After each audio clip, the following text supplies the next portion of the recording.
আসসালামু আলাইকুম এভরিওয়ান, আমি জুনায়েদ ইসলাম। আমি বর্তমানে ঢাকা বিশ্ববিদ্যালয়ে পড়াশোনা করছি। তার পাশাপাশি আমি হালকেস্টানের একজন ফাইন্যান্স ইনস্ট্রাক্টর। তো শুরুতেই যদি বলি যে আমিও তোমাদের মতো একজন শিক্ষার্থী, কারণ শিক্ষা গ্রহণ করা বা পড়াশোনা করাটা এটা হচ্ছে একটা কনস্ট্যান্ট প্রক্রিয়া। সো বেসিক্যালি মানুষ লাইফের তার প্রত্যেকটা কোনো না কোনো স্টেজে যেয়ে কিছু না কিছু শিখতে হয়।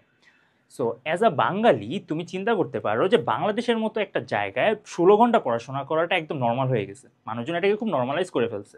কারণ তুমি কলেজে যাওয়ার আগে পড়াশোনা করতে হচ্ছে, কলেজে যেয়ে পড়াশোনা করতেছে, বাসায় এসে তোমার এইচডাব্লিউ করতে হচ্ছে অথবা প্রাইভেট টিউটরের কাছে পড়তে হচ্ছে।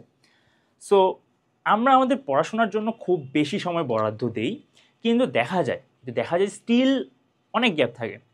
অ্যাজ এ স্টুডেন্ট আমি তো সারাক্ষণই পড়াশোনা করেই বেড়াচ্ছি, ঠিক আছে, মানে কোনো কিছুতে শান্তি পাচ্ছি না, একটা কোনো না কোনোভাবে ঘিরে আর পড়াশোনার দিকেই মুভ করতে হচ্ছে।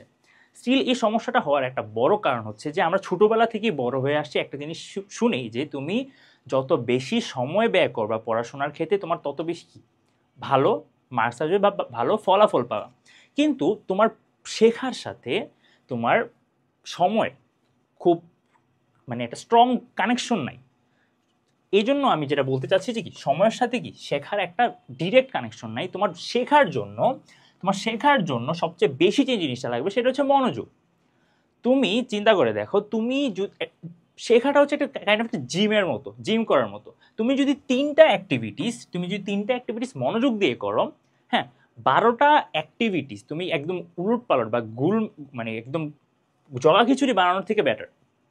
সো তুমি কি করতে পারো যে তুমি 12টা টপিক পড়তে বসছো অনেক লম্বা সময় লাগিয়ে, ঠিক আছে, বা একটা লম্বা সময় বরাদ্দ করছো কি তুমি 12টা টপিক পড়ার জন্য।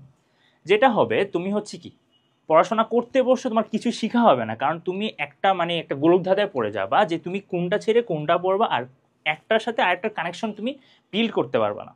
তার জন্য তুমি যখন পড়তে বসবা তখন তোমার পড়াশোনাটাকে ছোট ছোট ভাগে ভাগ করতে হবে। তুমি যখন ইনিশিয়ালি পড়তে পারবা তখন তুমি ডিসিশন নিবে 3টা টপিকের, তুমি 2টা টপিকের ডিসিশন নিবা। তুমি চিন্তা করবা কি আমি আজকে 2টা বা 3টা টপিক পড়বো। তার জন্য তুমি একটা যতটা সময় নিয়েই বসো, ধরো তুমি যদি 2 ঘন্টা অথবা 1 ঘন্টা পড়তে বসো, তুমি এই মাথার মধ্যে ওই 2টা কি 3টা টপিক নিয়েই বসবা। তাহলে কি হবে, তুমি ওই দুই বা 3টা টপিক কি গভীর মনোযোগ দিতে পারবা। তুমি যদি ঠিকভাবে মনোযোগটা দিতে পারো তাহলেই তোমার হচ্ছে কি পড়াটা মাথায় থাকবে। এখন এইটাকে তোমার বাস্তবায়ন করতে হলে তোমার হচ্ছে 2 নম্বর জিনিসটাতে আসতে হবে। 2 নম্বর পয়েন্টটা হচ্ছে কি 80-20 নিয়ম।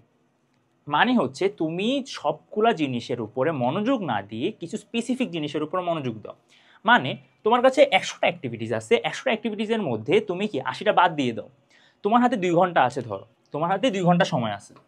তুমি এই 2 ঘন্টার মধ্যে কি করতে বসবা? তুমি এই 2 ঘন্টার মধ্যে তুমি কি হাইলাইট করবা? তুমি কি বই হাইলাইটার দিয়ে হাইলাইট করে করে দাগাবা, নাকি তুমি নোট করবা? তুমি 2 ঘন্টার মধ্যে এই জিনিসটা করতে চাবা না বা তুমি করতে পারবাও না। তুমি যদি করতে বসো তুমি হচ্ছে কি মানে হাইলাইট করতে বসো, তোমার অর্ধেকটা চ্যাপ্টার পরে উঠে যেতে হচ্ছে। তুমি নোট করতে বসছো, তুমি 1টা বা 2টা টপিক নোট করে তোমার চলে যেতে হচ্ছে, মানে উঠে যেতে হচ্ছে, যেহেতু তোমার হাতে 2 ঘন্টা সময় আছে।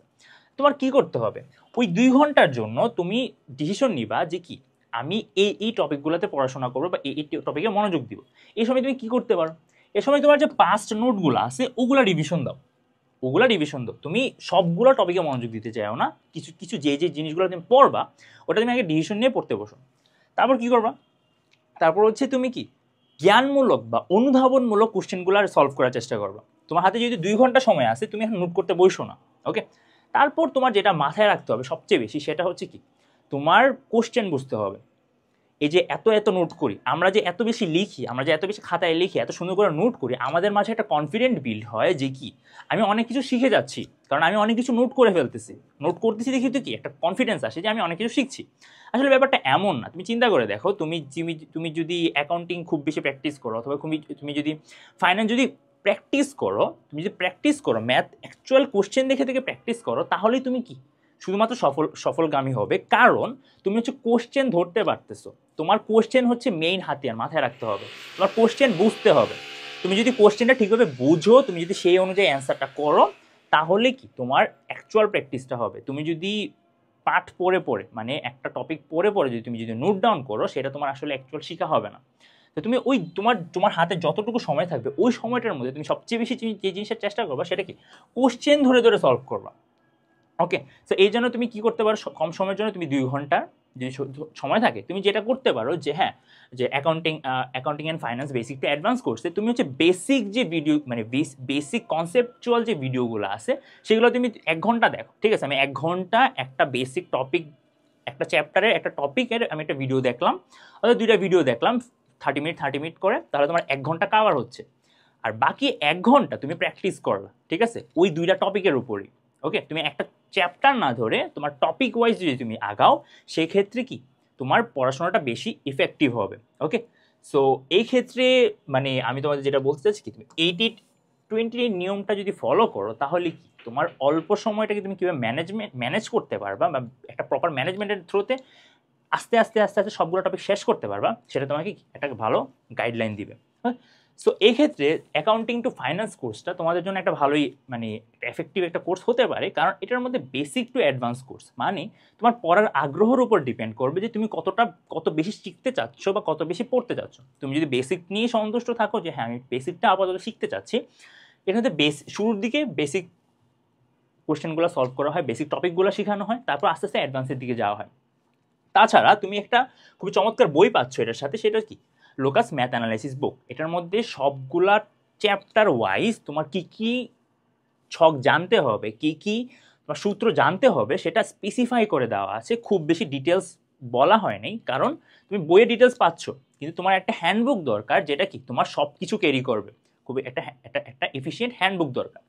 সো এই কোর্সটা ওভারঅল তোমার জন্য একটা ব্লেসিং বলতে পারো, কারণ তুমি বেসিক থেকে অ্যাডভান্স তোমার সময় অনুযায়ী, তুমি তোমার মন মতো সময় অনুযায়ী কি তুমি তোমার এই পুরো কোর্সটা কি অল্প অল্প করে শেষ করে ফেলতে পারবা। ওকে, সো দেখা হচ্ছে নেক্সট ভিডিওতে। আল্লাহ হাফিজ।